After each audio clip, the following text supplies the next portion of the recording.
రాజరాజార్చితా రాజ్ఞీ రమ్యా రాజీవలోచనా రంజనీరమణీ రమ్యా రణత్కింకిణి మేఖలా. రాజరాజార్చిత రాజులకు రాజులైన వారిచే అర్చింపబడునది. రాజులు చక్రవర్తులచే పూజింపబడే బ్రహ్మ, ఇంద్ర, కుబేర మొదలైన దేవతలు అమ్మవారిని పూజిస్తూ ఉంటారు కాబట్టి రాజరాజార్చిత అవుతుంది. రాజుల చేత, రాజులకు రాజులైన వారి చేత కూడా అర్చింపబడేది అని ఈ నామానికి అర్థం. రాజ్ఞి రాణి. సంస్కృతంలో రాణి అనే పదానికి సమాన అర్థంలో వాడబడే ఇంకొక పదం రాజ్ఞి. విశ్వంలోని అందరి చేత అర్చింపబడి అందరిపైన అధికారము కలది అవడం వలన విశ్వాన్ని సృష్టించి పాలించి తనలో లీనం చేసుకునేది కాబట్టి విశ్వానికి అమ్మవారు రాజ్ఞి.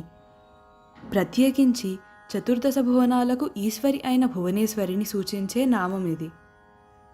రమ్య మనోహరమైనది. రమ్ అనే ధాతువు నుండి రమ్య అనే పదం వచ్చింది. రమ్ అంటే ఆహ్లాదకరమని అర్థం. సంతోషానికి దుఃఖానికి నిర్వచనం చెప్పడం సాధ్యము కాదు. అమ్మవారిని ఆశ్రయిస్తే సుఖ దుఃఖాలకు అతీతముగా మన మనస్సును నిర్మల స్థితిలో ఆహ్లాదకరంగా ఉంచుతుంది. ఇట్టి స్థితిని సూచించే అమ్మవారే రమ్య, మనోహరమైనది అని ఈ నామానికి అర్థం. రాజీవలోచన పద్మముల వంటి కన్నులు గలది. వెలుగు, సంక్షేమము, జ్ఞానము, మెలకువ, అర్థమవడం మొదలైన వాటితో సత్సంబంధం కలిగిన కళ్ళను పద్మాలతో పోలుస్తారు. అమ్మవారివి అటువంటి కళ్ళు కాబట్టి అమ్మవారిని రాజీవలోచన అన్నారు. రంజని రంజింపచేయనది లేదా రంజనము చేయనది. వ్యక్తుల ద్వారా జరిగే సంభాషణ ఒకరి సాన్నిధ్యం వలన ఒకరికి కలిగే అనుభూతి బాగుండే విధంగా ఉండాలి. ఇలా చేయగల సామర్థ్యాన్ని రంజనం అంటారు. సరస్వతీదేవి పరమేశ్వరునికి సంబంధించిన గీతం పాడుతున్నప్పుడు అమ్మవారి మనస్సు ఆ గీతానికి రంజింపబడుతుంది. అమ్మవారి కారుణ్యాన్ని స్మరిస్తున్నప్పుడు ఆమె కారుణ్యము ద్వారా మన మనస్సును రంజింపజేస్తుంది. రమణి రమింపచేయునది. ప్రపంచం మనకి బాగుంటే ప్రపంచంలో రమ్యత్వము, మనం ప్రపంచానికి బాగుంటే మనలో రంజనీత్వం ఉన్నట్లు లెక్క. ఈ రెండిటినీ కలిగిన లక్షణాన్ని రమణీత్వం అంటారు. ఈ లక్షణం అమ్మవారిని సూచిస్తుంది.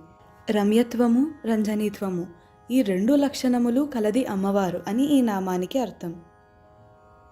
రస్య రసస్వరూపిణి. అన్నిటియందు వాటి సారభూతమైన లక్షణాన్ని రసం అంటారు.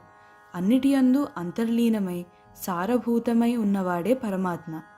అందుకే శృతులు కూడా ఆ పరబ్రహ్మను రసోవైసహ అని ప్రతిపాదిస్తాయి. అమ్మవారు పరబ్రహ్మస్వరూపిణి కాబట్టి రస్య. అన్నిటికీ మూలం ఆనందం కాబట్టి అమ్మ ఆనంద రూపాన్ని రసస్వరూపంగా చెప్పుకోవాలి. రణత్కింకిణి మేఖల. మ్రోగుచుండు చిరుగజ్జలతో కూడిన మొలనూలు లేదా వడ్డానము గలది. రణత్ కింకిణి అనే పదాల ఉచ్చారణలో వివిధ ధ్వనులను సంకేతించే అక్షరాలను సూచిస్తాయి. మేఖల అనే పదం మంత్ర సంకేతాన్ని తెలియజేస్తుంది. మ్రోగుచుండు చిరుగజ్జలతో కూడిన మొలనూలు గలది అని ఈ నామానికి అర్థం. రాజరాజార్చితా రాజ్ఞీ రమ్యా రాజీవలోచనా రంజనీరమణీ రమ్యా రణత్కింకిణి మేఖలా.